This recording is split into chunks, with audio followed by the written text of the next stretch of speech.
Hi everyone, this is Kelly from The Truth in Story, and I'm going to do a quick run through of the reference books that I use for the various systems that I enjoy using. A lot of people ask me for book referrals to different kinds of books, and as I've mentioned in other videos, I actually don't keep a lot of reference books. I have a very small space that I need to manage very well, and so instead of, and I don't really actually like to use reference books on Kindles because, or electronic format, it just doesn't quite work for me in terms of reference. So I might read through something, but if I end up using it consistently as a reference, I will get the print version. But what I try to do for myself, and again, there are things in which there are exceptions, but what I try to do for myself is to have around two books for that I'm going to really use as going back for referencing on different systems. And so I try to stick with that. Again, there are a couple exceptions, mostly in the field of geomancy, and that is because there are very few books about geomancy. And so since I do teach geomancy, I do want to have read, or at least have access to, as many of those resources as I can. So that's one of the exceptions. But for the most part, I try to curate a space right next to my table. I have two shelves.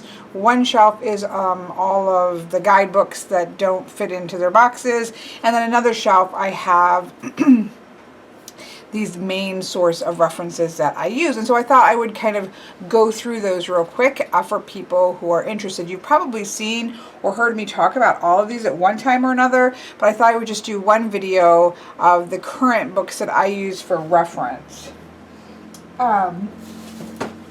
So we'll start here with crystals, because people do ask me this a lot. The two books that I keep for reference, this is a book that I've had for a while that was sent to me quite some time ago.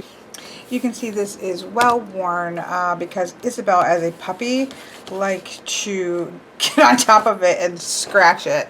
I don't know if you can see, but there are little baby Isabel claws in it. She loves it. But this is called the Encyclopedia of Crystals by Judy Hall. And I really love this. Again, there are so many different resources for crystals out there. And I don't think that there's necessarily that one is right and another is wrong. It's just what resonates with you. I tend to approach crystals as first sitting down and working with them myself. What do I get from it? And then going in and looking and seeing, okay, well, what do other people seem to associate with it, and finding a balance between the two. I will never take a book's definition or correspondences with a crystal over what I'm experiencing with that particular crystal, but it's just another layer for me to look at when working with a crystal. So I really have loved the Judy Hall Encyclopedia of Crystals. And then Elron had sent me this book, which is called The Book of Stones, and it's by Robert Simmons and Naisha Ahsian. And this is really a fantastic one. So between the two of these, I feel like it covers most of the crystals that I've needed to cover. What I really like here is that you get, with this particular book, I like that you get two different perspectives. So you have Robert Simmons and then Naisha Ahsian's. I'm so sorry for slaughtering that. You get both of their sort of perspectives on it, which I really enjoy seeing different perspectives. And when you're with Naisha's, she gives you a spiritual and emotional, a physical, and an affirmation for it. So that's fantastic. It does also give you some keywords, some basic elements. What I like about this one, in conjunction, I'll look up both when I'm doing it. What I like about this is that this gives you some more of the the crystal system, the chemistry, the hardness, the source. It does go into chakra as this does. This gives you a number correspondence, a zodiac correspondence, and then you have your what it's beneficial for, so different things that it's good for using.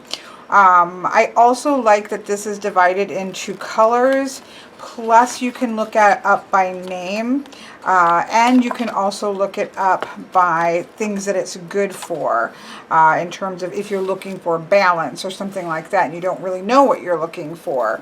That I think is really helpful for me as a newer person. We do have the table of contents here for the name of the crystal. I don't think, if it is, I think that's the only way to look it up in this book. This is alphabetical. Yeah, so this is nice. I tend to go to this one when I maybe don't know what the name of it is, or again, I'm looking for some specific type. I don't want to say that if that's not the case here, so let me just real quick. Content. Yeah, that is all by the name.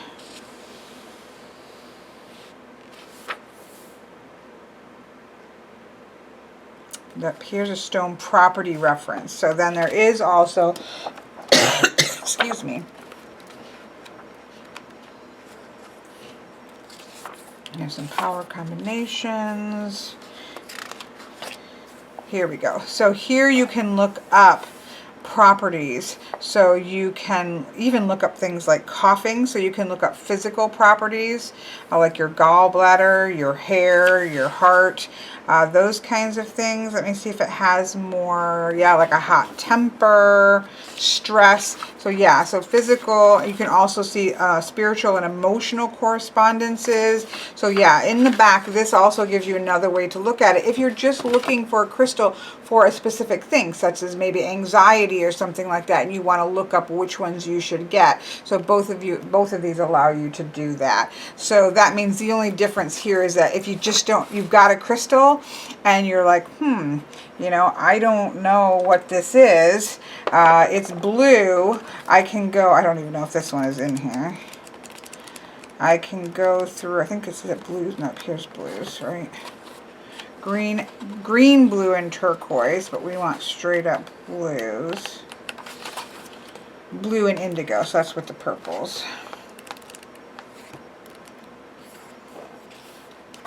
So that's purples and lavender. So now we have some blue. And so I might look through and say, oh, okay, well, there's blue obsidian.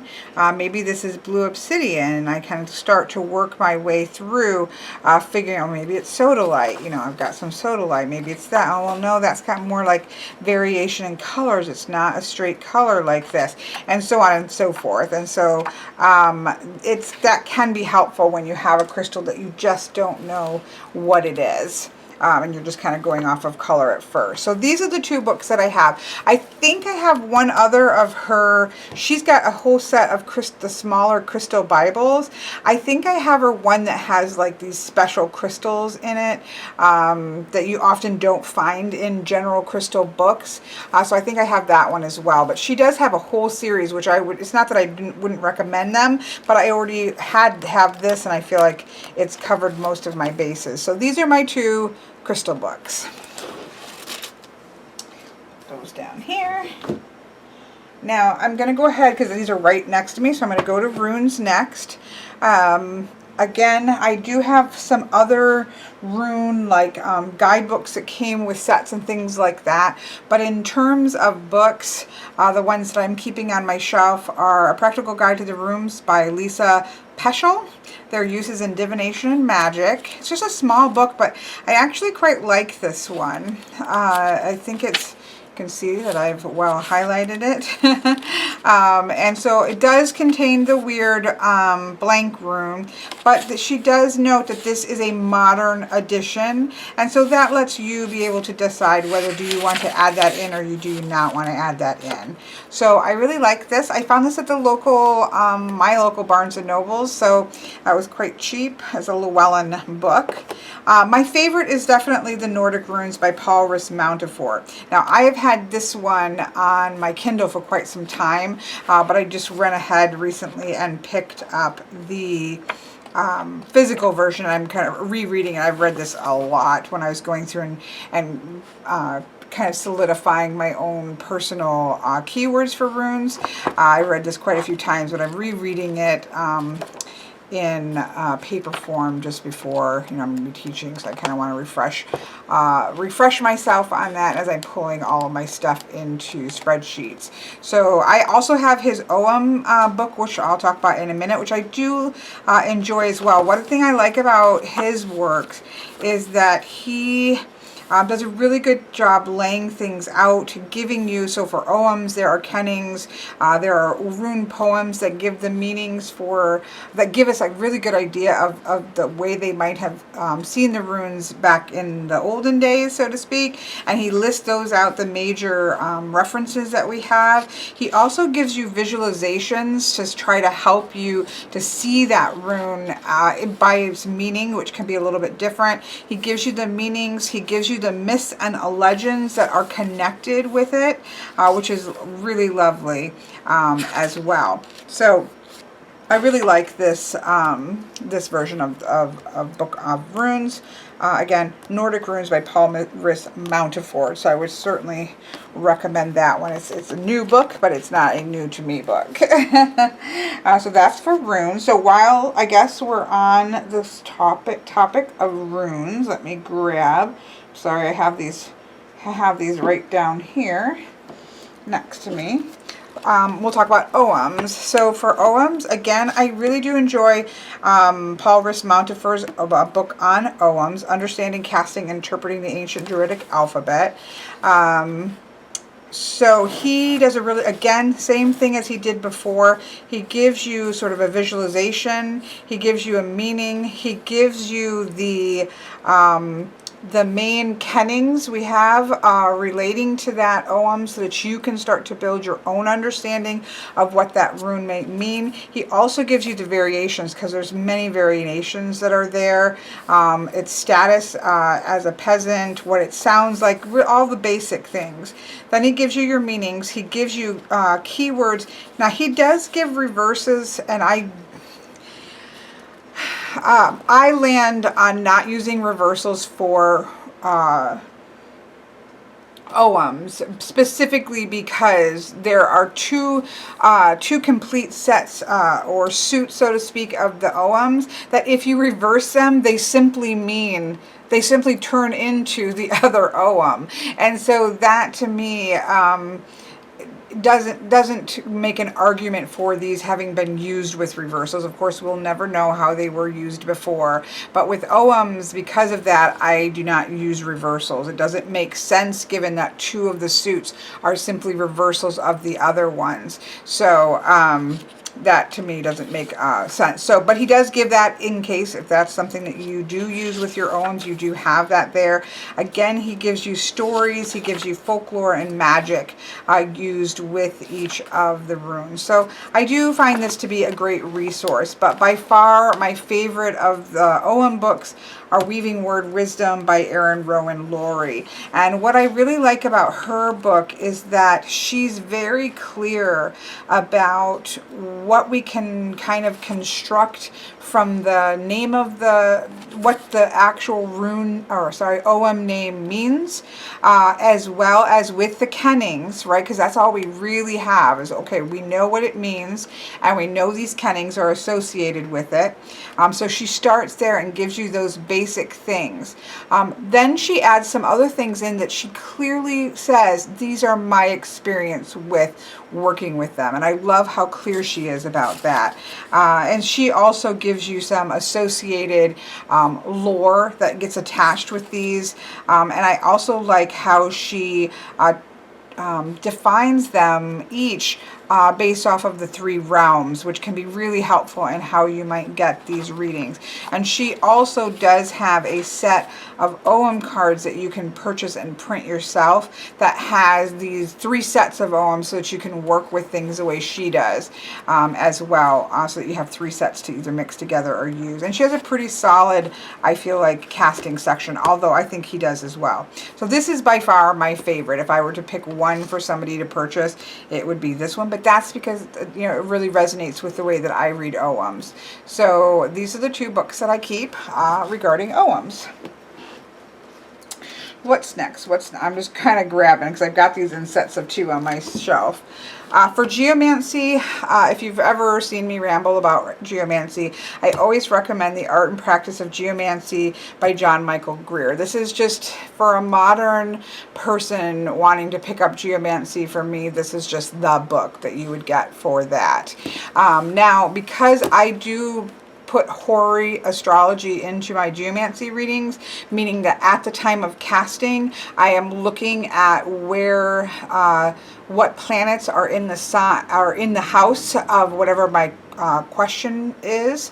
Because I do read that way, I really love the complete book of Astrological Geomancy by Priscilla, Schwei, and Ralph Peska, because in this you can look up, say, okay, well, you've got Puella, and she's in the 5th house, either alone, with the sun, with the moon, with Mercury, and you can get a combination sense of what that figure might mean in conjunction with planets at the time of casting. So this is very good reference if you're using hoary astrology or geomancy. If you're not, then this is not one that I would necessarily recommend. This would be the one. I do have multiple other books just that anything I can find on geomancy I have, but these are the ones that I have in my reference area because I reference them a lot. So those are my 2 books on geomancy. Now, in terms of tarot, I have a little exception here, but in terms of tarot, I have really enjoyed Tarot Wisdom by Rachel Pollack. And of course, this is the question that gets asked the most, is of course about tarot, because there's a lot of people who work with tarot. What I love about this book is that it gives you images across various decks. Rider-Waite-Smith, old Marseille style decks, some modern decks. One of them I think is her deck that she uses, but it gives you a good look at what that card would look like across different styles, not just Rider-Waite-Smith. It also gives you in the meanings, which I so love, is that it gives you meanings across the ages. So we have a definition from 1750, from 1781, from 1773, Levi in 1855, Christian in 1870, Mathers in 1888, the Golden Dawn definition from 88 to 96, the Grand Orient, and the Waite definitions. So you're able to really see the way things shifted and changed perhaps across the different time periods, but it also gives you could start to see where, you know what, I really resonate with, say, Levi's, which is heavily based with the Kabbalah and these types of things. That really resonates with me. So you might really start to focus on those particular meanings. So that is something that I absolutely love. Those are the 2 things that I love about this book, is that you get a it's not married to one system, although I believe she comes primarily from sort of a Rider-Waite tradition when she's talking, but she gives you the Marseille look at things. She gives you the visuals of here we have, actually, I believe that is Thoth, but I could be wrong. I think she tells us. Yeah, here she tells us. Visconti, Marseille, Rider, Golden Dawn, Ritual deck, this must be, Egyptian, and then the Shining Tribe, which I believe is her deck. So she gives you what that is. But because she gives you a view of it across many decks, and she gives you a view of how people were interpreted across various different ways of interpreting it. I find this to be like, if you had one book, if you only wanted one book on tarot, right now this is the book that I would recommend. Again, I haven't read all books on tarot, but this is the one that I would personally recommend if you're only looking for one book that kind of covers the spectrum. But before that book, so I actually have 3 tarot books, because I consider this to be sort of a general, with a, again, there is some leaning here towards Rider-Waite-Smith. I believe in her interpretations. For straight up, more Marseille style reading, I really recommend the Open Reading by Yoav Bendov as a reference. And I think it's called something a little bit different now and has a different cover that you can get through Llewellyn. And I will try to remember to put the name of it down in the description box below. But you can look up Tarot by Yoav Bendov on Amazon, and you'll see it's the only book that he has about tarot. And I think this is an excellent step into reading Marseille style. It gives you information about colors, it gives you information about numbers, it gives you information about directionality, it gives you information about reading upward, reading through the card sort of bottom to top or right to left, these kinds of things. And so this is what I recommend in terms of a reference book for Marseille reading. Now, Tom Benjamin also has a workbook on it, but this is sort of, for me, a reference book. And then for Rider-Waite-Smith, I don't think you can go wrong with Holistic Tarot by Benebell Wen. I mean, this is, to me, sort of the book about Rider-Waite-Smith style reading with tarot. So these, for the longest time, were the 2 sort of references for Marseille, references for that, and then this is sort of in general. This is newer. Oh, and one other one, I'm so sorry. The other would be for, oh, do I not have it up here? Whoops, 1 second. Well, of course, I can't find it. I remember taking it out for referencing something, and who knows where I put it. So I'm going to keep going. But the book that I also have one for Thoth, and the one that I would recommend is by John Milo DuQuette.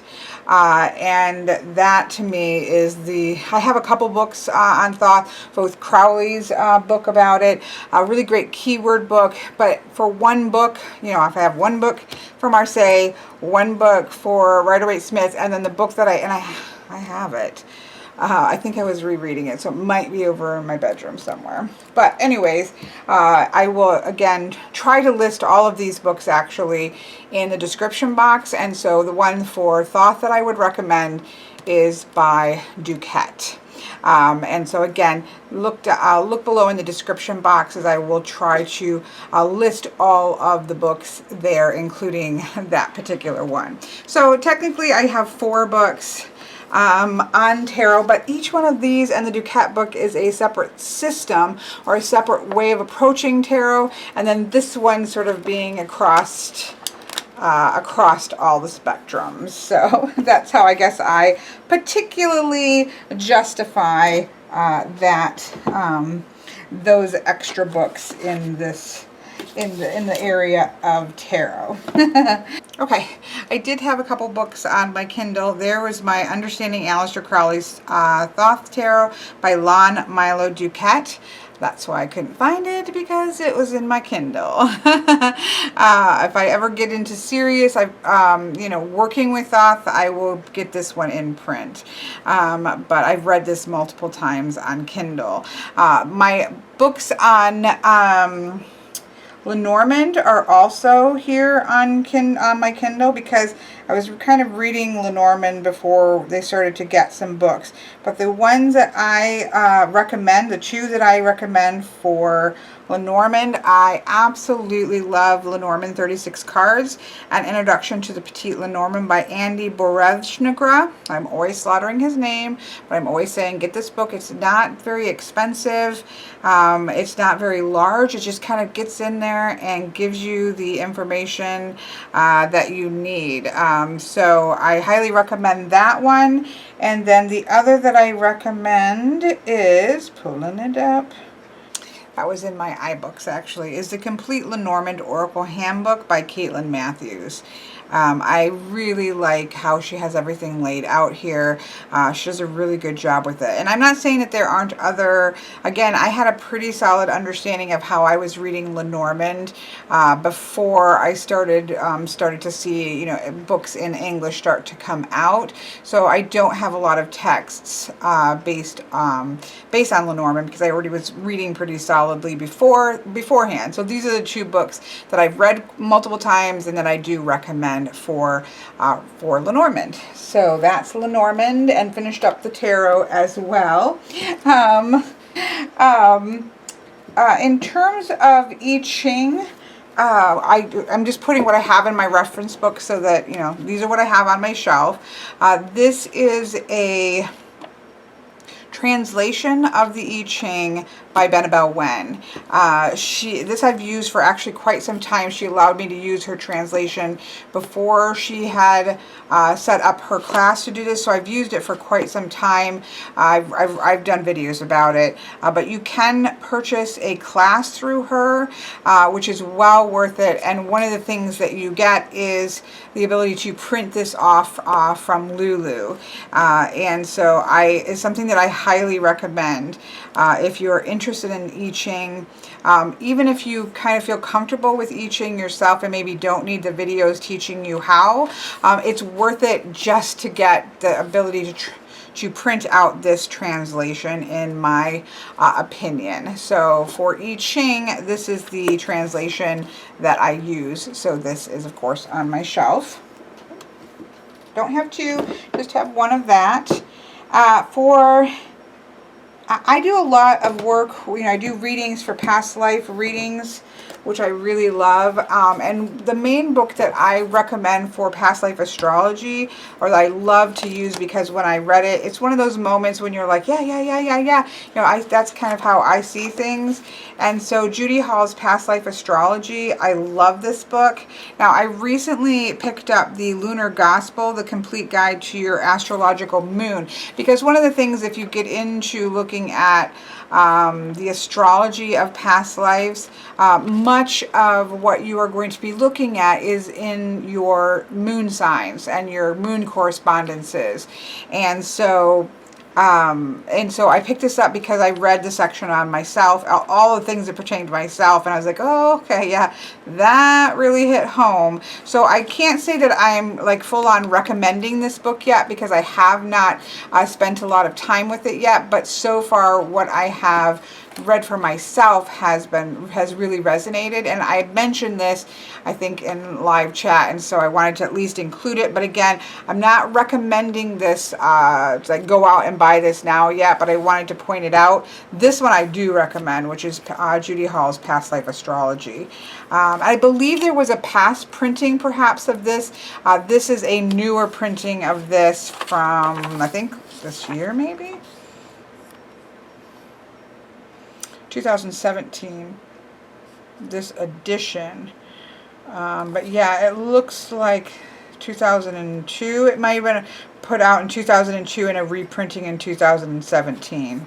So I really do recommend that. So these are the two books that I do have. I mean, I've got a lot of other astrology books, but these are two that I really recommend in terms of past life.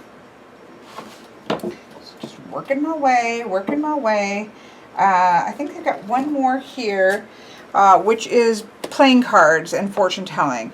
Now, there are so many different ways to be able to read playing cards. There's all kinds of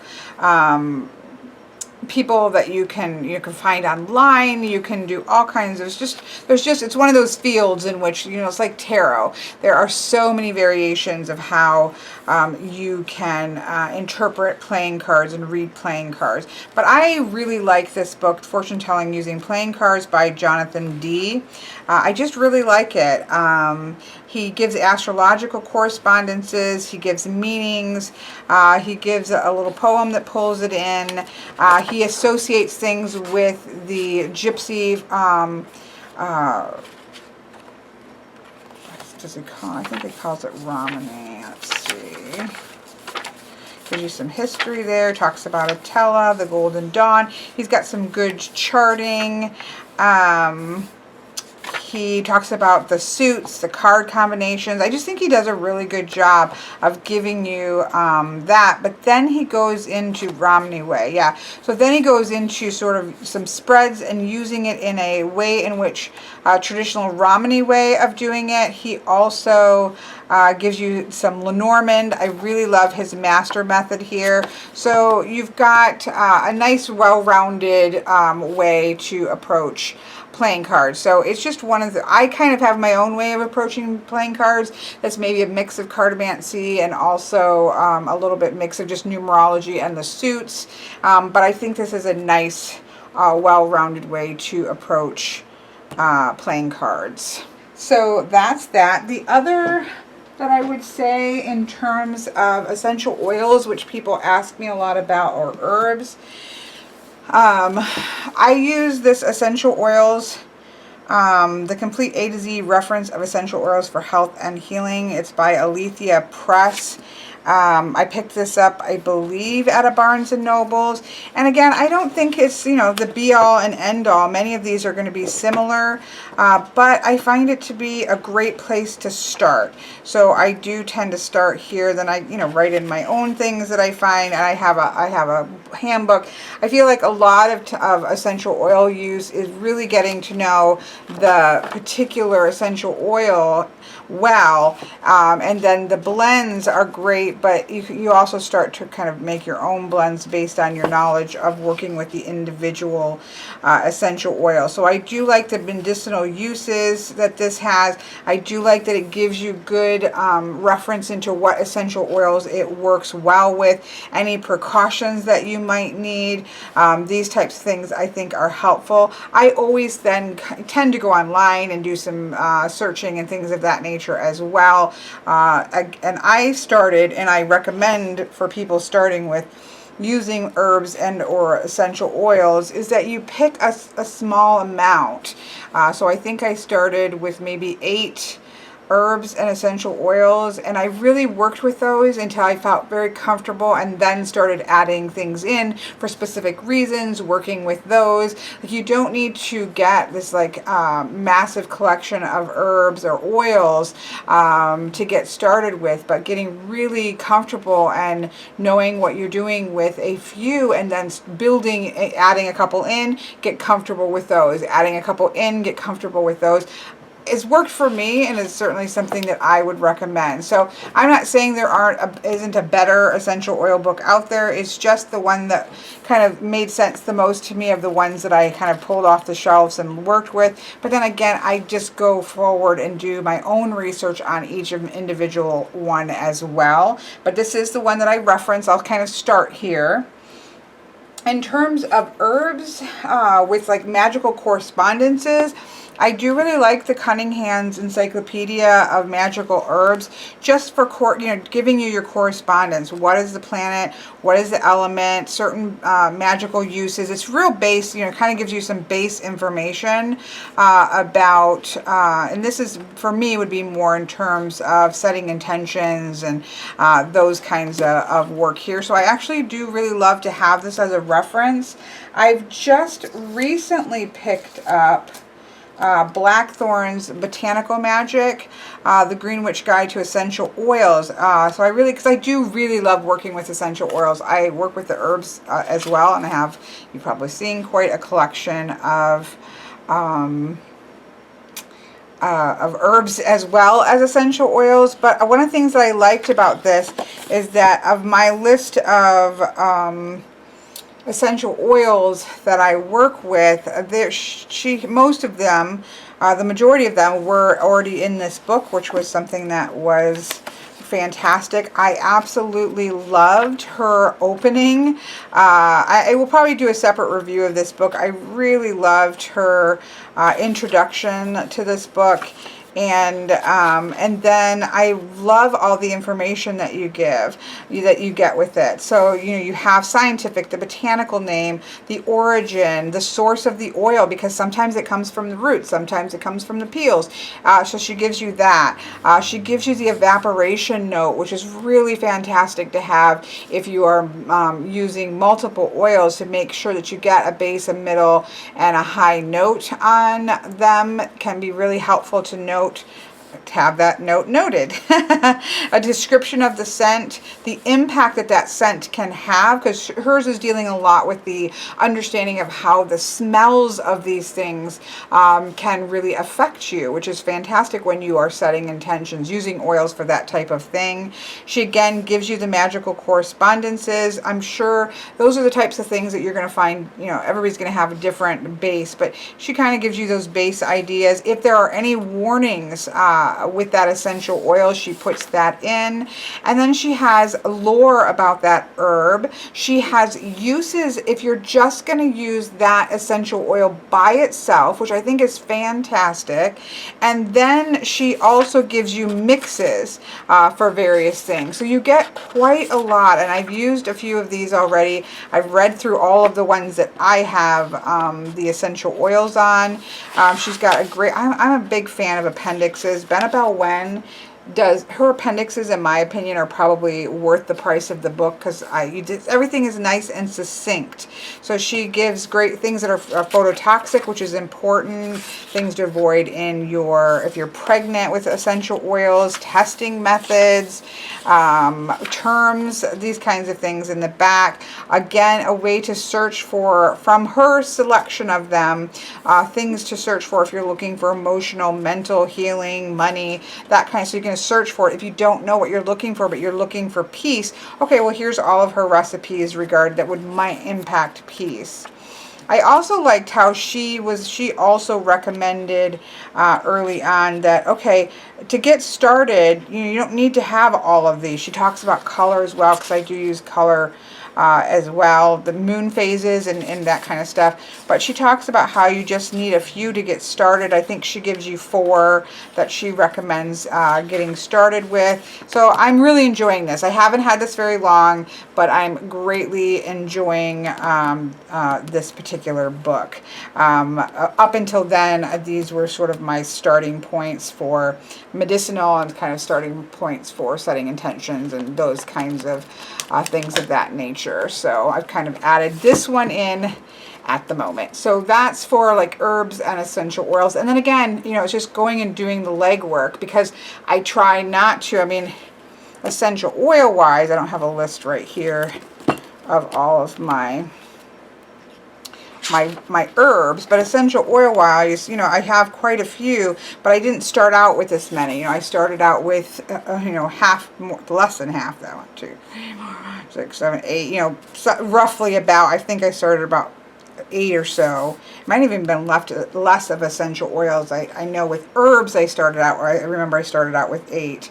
And I really worked with those for a long time, and then started to add them in for specific reasons, and then really dive into those, and then add a couple more. So that kind of, I really recommend that kind of process versus going out and getting a ton of herbs, or going out and getting a ton of essential oils.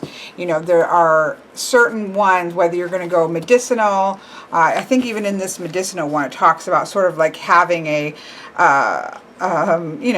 first aid kit of essential oils. Like, here's a few, get lavender, get peppermint, get tea tree oil. For me, those are 3 that just pop into the top of my head. But they talk about having sort of a first aid kit, which is a small of things that they have multiple ways to use them, that can be really, and just work with those until you're really comfortable. So that's the references for herbs and essential oils. And I think that that's really the most in terms of references. I think that's everything in terms of references that I have, or that I have like sitting here as books that I might go back and reference. I have obviously various other books and things, but these are ones that are key to the sort of larger things that I work with, that I'm like, okay, these are the ones I'm kind of stick to, because as I said, there are hundreds of books out there on tarot. There are hundreds of books out there on essential oils. There are hundreds of books out there about various different things. And so you can start to get where you've got 20 books and they're all saying something different or something slightly different or something diametrically opposed, and it can get a little bit crazy. So my way of approaching that is to find 1 or 2 books, sometimes 3 books that really sort of resonate with the way that I see that particular system or that particular topic, and then just kind of stick with those as my base. And that's where I'll start from, and then I'll go outward and do, get online. We have tons of resources online that I'll then get online and do those resources and start to build up more knowledge. But these are the books where I would start from with those things. So I hope this helps in some way or is of interest in some way. Again, people ask me a lot about recommending different books. And so this is the best way to start with, like, okay, here's my core set of reference books at the moment and what that looks like. And if you have in any of those different areas, there's a book that you're like, oh, Kelly, but you really need to look at this book, please feel free to put that in the comment. I'll be excited to see that as well, so we can kind of learn from each other. So have a wonderful day.